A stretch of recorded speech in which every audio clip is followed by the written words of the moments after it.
25장 일부분이지만 25장 전체의 내용을 함께 설교하려고 합니다. 여러분, 이 25장에서는 우리가 다윗의 이중성에 대해서 볼 수 있습니다. 우리는 지난 24장에서 다윗이 악으로 악을 갚지 않는 그런 모습을 볼 수 있었습니다. 그렇게 악을 보면서 다윗이 악으로 악을 갚지 않았던 이유는 악에 대하여 무관심했기 때문이 아니었죠. 다윗은 오히려 악한 일들 때문에 매우 분노하고 고통스러워했던 다윗이었습니다. 하지만 다윗이 악으로 악을 갚지 않았던 이유는 모든 것을 아주 정확하게 심판하시고 또 모든 것을 갚아주실 하나님을 믿었기 때문에 자기의 손으로 스스로 악을 행하여 악을 갚지 않았던 그런 다윗의 모습이었습니다. 그런데 오늘 이 25장에서는 다윗이 완전 정반대의 모습을 보여주고 있습니다. 하루는 다윗이 나발이라는 사람을 찾아가게 되었습니다. 이 나발은 25장 2절에 보면 당시 갈멜에서 양털을 깎고 있었습니다. 나발이 직접 깎았다기보다 이 본문을 읽어보면 양털 깎는 사람들이 지금 이곳에 와서 양털을 같이 깎고 있는 것을 볼 수 있습니다.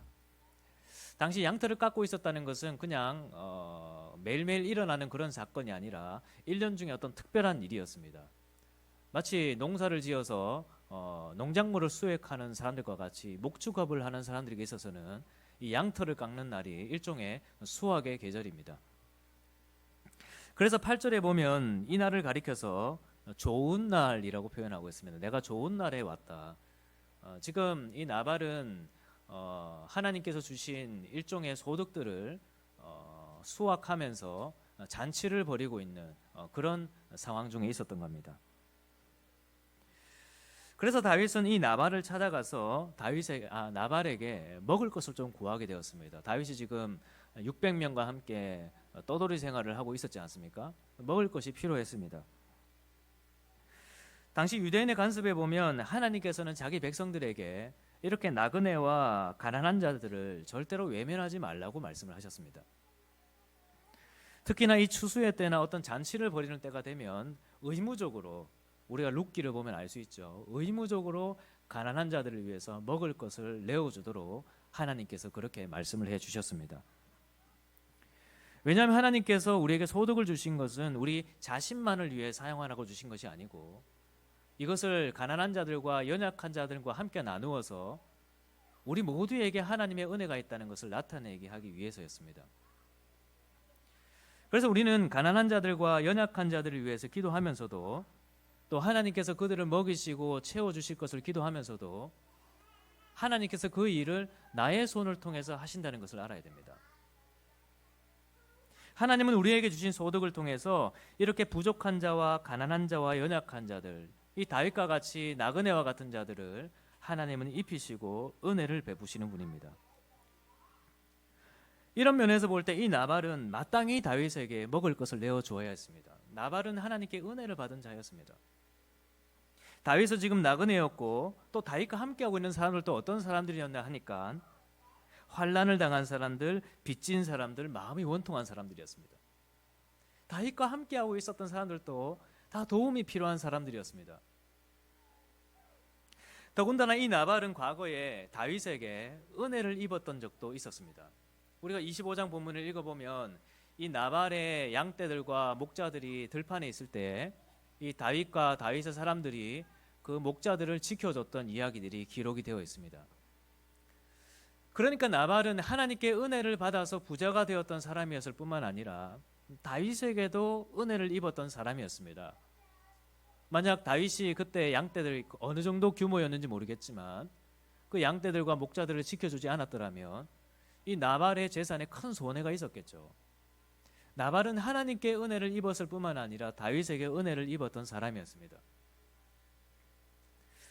그렇다면 마땅히 이 나발은 다윗에게 선한 것으로 갚아야 됐습니다. 하나님의 은혜를 기억하면서도 나그네를 대접해야 됐지만 다윗에게 은혜를 입었기 때문에 은혜로 갚는 것이 당연한 것입니다. 그런데 이 나발이 어떻게 했냐고 하니까 다윗을 조롱해 버렸습니다. 25장 10절에 보면 나발이 다윗의 사환들에게 대답하여 이르되 다윗은 누구며 이새의 아들은 누구냐? 여러분, 이 말은 정말 나발이 다윗을 몰라서 하는 말이 아닙니다. 지금 이스라엘에 아마 다윗을 모르는 사람은 거의 없을 겁니다.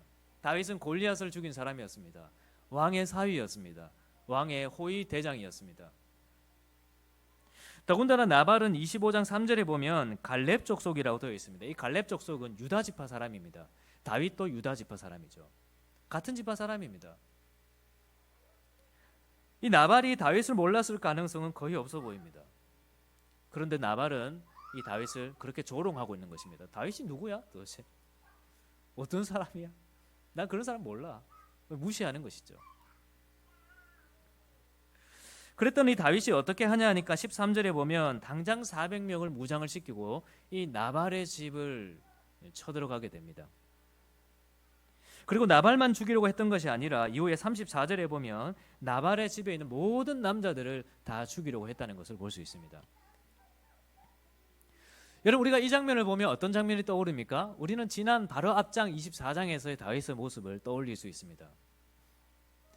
24장에서 다윗은 악으로 악을 갚지 않았던 다윗의 모습이 나타났었습니다.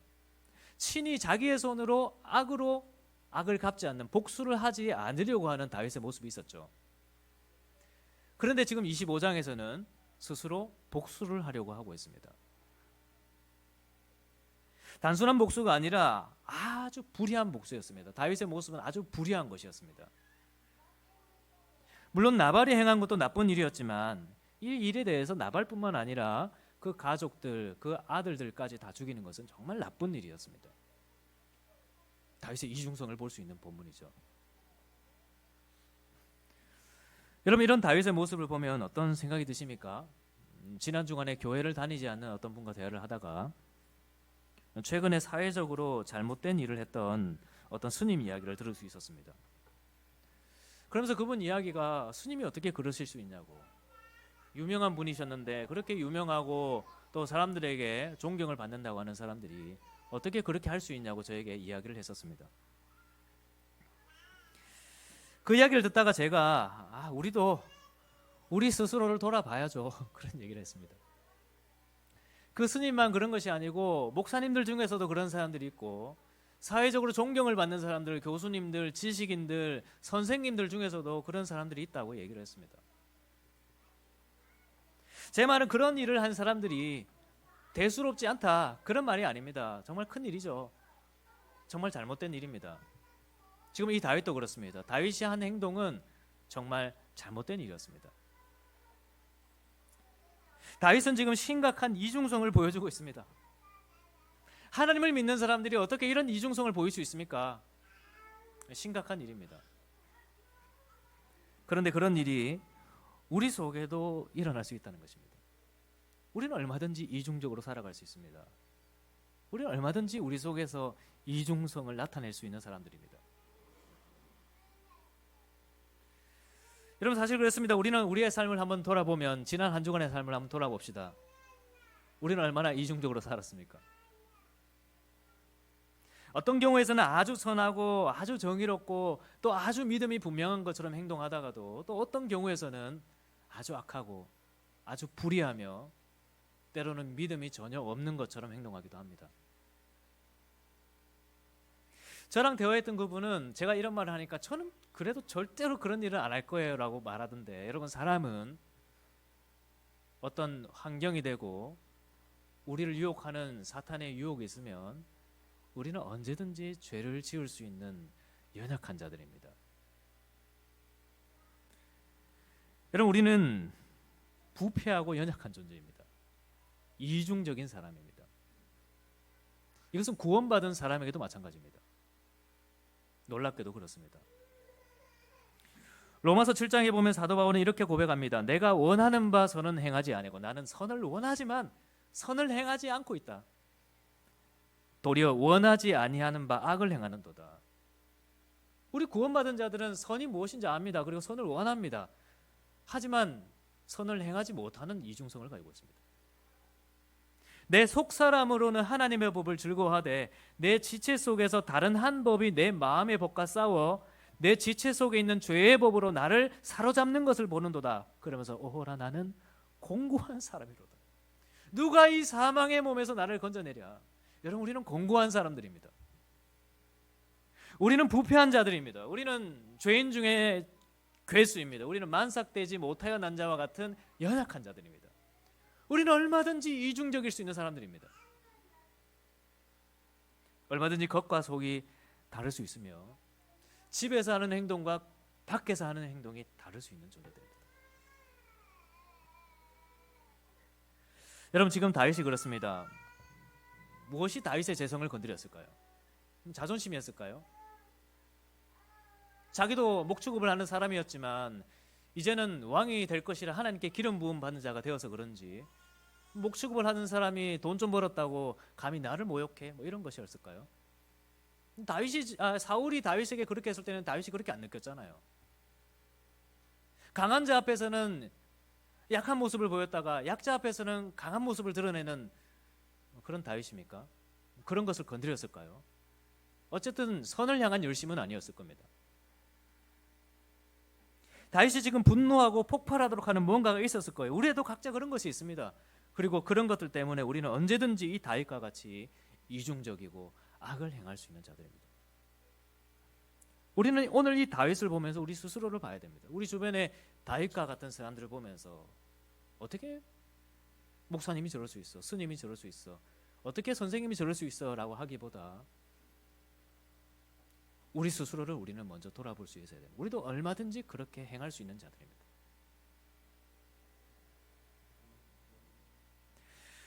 그런데 하나님은 우리가 그렇게 살아가는 것을 원하지 아니하십니다. 하나님은 우리가 세상에서 이중적으로 살다가 교회 와서는 회개하고 또다시 세상에 나가서는 이중적으로 살다가 교회 와서 회개하는 이런 삶을 원하지 아니하십니다. 하나님은 우리가 죄를 이기기를 원하십니다. 정말 하나님은 우리가 선으로 악을 이기기를 원하십니다. 그래서 지난 24장에서는 하나님께서 다윗에게 그런 선한 마음 주셨습니다. 하나님을 붙들 수 있는 믿음 주셨습니다. 하나님께서 친히 악을 갚아주실 거야. 그리고 악은 악인에게서 난다는 그 말씀을 기억하고 말씀과 믿음으로 악을 이기도록 도와주셨습니다. 그런데 우리가 살다 보면 언제나 이렇게 믿음에 충만한 것은 아닙니다. 언제나 우리가 말씀을 붙들고 살아가는 것은 아닙니다. 하나님을 향한 지식은 있지만 언제나 그 하나님을 붙들고 살아가는 것은 아닙니다. 하나님은 그럴 때 우리를 어떻게 도우실까요? 오늘 말씀 32절과 33절을 같이 한번 봅시다. 우리 성경책을 보시고 우리 함께 읽어보면 좋겠습니다. 32절 33절입니다. 시작. 다윗이 아비가일에게 이르되 오늘 너를 보내어 나를 영접하게 하신 이스라엘의 하나님 여호와를 찬송할지로다. 또 네 지혜를 칭찬할지며 또 네게 복이 있을지로다. 오늘 내가 피를 흘릴 것과 친히 복수하는 것을 네가 막았느니라. 아멘. 여러분, 이렇게 다윗이 나발을 치러 가고 있을 때 하나님께서는 어떻게 이 다윗의 악한 모습을 막으셨냐 하니까 아비가일이라는 여인을 보내셨습니다. 아비가일은 당시 나발의 아내였는데 그녀는 지혜로운 여인이었습니다. 하나님은 이 지혜로운 아비가일을 다윗에게 보내셔서 지혜로운 말과 행동을 통해 다윗의 악한 행동을 막으셨습니다. 여러분, 하나님은 이런 방식으로 우리가 죄를 이길 수 있도록 도우시는 분이십니다. 어떨 때는 우리에게 믿음을 부여잡게 하시고 말씀을 주셔서 우리가 악으로 악을 갚지 않고 선으로 악을 이길 수 있도록 도우신다면, 우리가 그렇게 하지 못하고 있을 때, 다윗처럼 중심을 잃고 있을 때, 우리가 방황하고 있을 때 하나님은 지혜로운 사람들, 우리의 믿음의 동력자들, 사랑하는 가족들을 통해서 우리에게 악으로 악을 갚지 않고 선을 행할 수 있도록 도와주십니다. 특히나 하나님은 우리에게 가정과 교회라는 좋은 공동체를 주셨습니다. 여러분, 하나님께서 우리에게 가정과 공동체, 교회를 주신 이유가 뭘까요? 우리가 부족하기 때문입니다. 우리가 이중적인 사람들이기 때문입니다. 우리가 완벽하다면 배우자가 필요 없습니다. 우리가 완벽하다면 교회도 필요 없을 것입니다. 그러나 우리가 부족하기 때문에 하나님은 우리를 공동체로 묶으셨습니다. 서로가 서로에게 지혜로운 말로 권면하고 서로가 서로를 위해 기도하면서 우리의 이중적인 모습을 서로가 함께 이겨나갈 수 있도록 하나님은 우리의 공동체를 주신 것입니다. 여러분, 우리 공동체 속에서 누군가가 이 다윗과 같이 연약한 모습을 보인다면 그런 사람들이 있을 수 있습니다. 제가 그럴 수도 있을 것입니다. 그렇다면 여러분들께서 함께 기도해 주시고 이 아비가일과 같이 지혜로운 말로 권면을 해 주셔서 우리가 함께 죄를 이길 수 있도록 여러분들께서 그렇게 합심해 주시길 바랍니다. 또 여러분들께서 이 다윗과 같이 지금 중심을 잃고 악을 행하고 이중성을 나타내고 있다면 이 공동체를 의지하십시오. 여러분, 이 공동체는 여러분께서 이중성을 드러냈다고 해서 내가 부끄러워하고 도망가야 될 곳이 이중성이 아닙니다. 오히려 나의 이중성이 드러났다면 함께 기도해주고 나에게 지혜로운 말로 권면을 해주기를 부탁하는 여러분들 되십시오. 우리는 부족하기 때문에 함께 있는 것입니다. 하나님은 우리가 부족하기 때문에 이 아비가일과 같은 지혜로운 사람들을 우리에게 보내주시는 거예요. 우리는 함께 기도해주고 권면해주면서 우리가 함께 우리의 죄에 대한 문제를 이겨낼 수 있어야 됩니다. 구체적으로 우리는 어떻게 권면하면 좋을까요? 오늘 아비가일의 말을 한번 봅시다. 우리가 읽지는 않았지만 25장 28절 중반에 보면 여호와께서 반드시 내 주를 위하여 든든한 집을 세우시리니 이런 내 주께서 여호와의 싸움을 싸우심이요라고 말합니다. 또 30절에 보면 여호와께서 내 주에 대하여 하신 말씀대로 모든 선을 내 주에게 행하사 내 주를 이스라엘의 지도자로 세우실 때라고 말하고 있습니다. 쉽게 말하면 지금 아비가일은 다윗에게 다윗 주여 하나님의 나라를 바라봅시다라고 말하는 겁니다. 당신은 이스라엘의 왕이 될 사람이 아닙니까? 하나님께서 당신을 이스라엘의 왕이 되게 하실 것인데 우리가 그 나라를 바라봐야 되지 않겠습니까? 당신이 지금 악을 행한다면 하나님께서 당신을 통해 세우실 그 나라가 어떻게 되겠습니까? 당신은 지금 당신의 싸움을 싸우고 있는 것이 아닙니다. 여호와의 싸움을 싸우고 있는 것입니다. 하나님은 당신을 빛과 소금으로 부르셨습니다. 이스라엘의 지도자로 부르셨습니다. 하나님의 선을 나타내고 하나님의 영광을 나타낼 자로 당신을 부르신 것입니다. 그런데 우리가 여호와의 싸움을 싸우지 않고 사사로이 복수하며 사사로운 일을 위해 살아간다면 어떻게 되겠습니까? 라고 이야기하는 거예요. 하나님의 나라를 바라보자는 것입니다.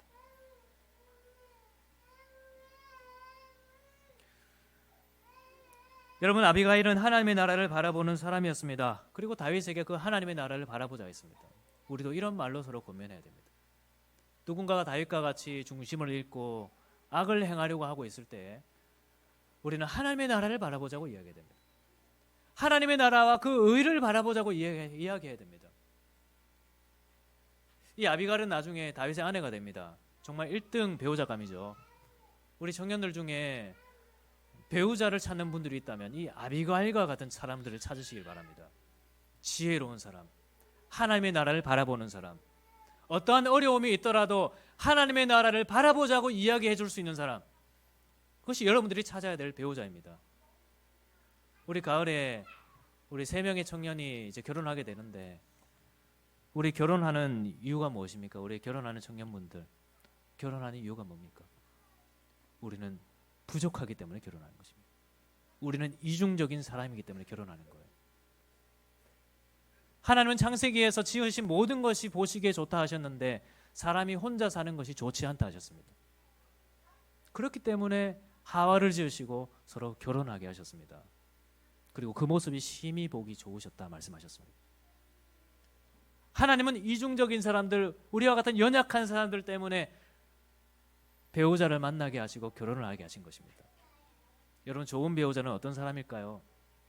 인생에 어려움이 있고 배우자가 힘든 일이 찾아오고 다윗과 같이 중심을 잃고 어려운 일이 있을 때 때로는 믿음을 잃어가는 것처럼 보일 때 하나님의 나라를 바라보자고 이야기하는 사람입니다. 결혼하는 청년분들, 배우자가 힘들 때 하나님 나라 바라보자고 이야기해 주십시오. 좋은 배우자입니다. 그게 정말 지혜로운 배우자들이에요. 우리가 지금 하나님의 나라를 위해 살아가고 있는 것이 아니냐고. 우리는 우리의 삶을 살아가고 있는 것이 아니라 여호와의 싸움을 싸우고 있는 자들이라고 이야기해 주십시오. 하나님께서 우리를 통해서 그의 나라를 예비하실 것인데 주님 다시 오실 그 나라를 우리를 통해서 준비하실 것인데 우리가 지금 이렇게 살아가면 되겠냐고 그렇게 이야기하는 배우자를 되어 주십시오. 그래서 우리의 지혜로움을 통해서 우리의 공동체가, 우리의 가족이, 또 우리의 믿음의 지체들이 선으로 악을 이길 수 있는 은혜가 우리 모두에게 있기를 주님의 이름으로 축원합니다. 우리의 이중성을 우리의 삶에서 용납하지 마십시오. 우리는 하나님의 나라를 바라보는 자들입니다. 서로 이 믿음의 말로 권면하시고 하나님의 나라를 바라보고 그 믿음과 소망으로 우리 삶 속에 있는 이중성을 깨뜨려 나갈 수 있는 우리 모두가 되었으면 좋겠습니다. 그래서 정말 우리가 여호와의 싸움을 싸우고 하나님의 나라를 위해 살아가며 우리의 삶을 통해서 주님 다시 오실 그 나라를 예비하고 세상에서 빛과 소금이 되어서 하나님의 영광을 선포하고 하나님의 나라가 어떤 것인지를 이야기하며 주님을 믿는 목사가 어떤 사람인지, 하나님의 백성이 어떤 사람들인지 세상 속에 드러낼 수 있는 그런 우리 모든 그리스도인들이 되기를 주님의 이름으로 축원합니다.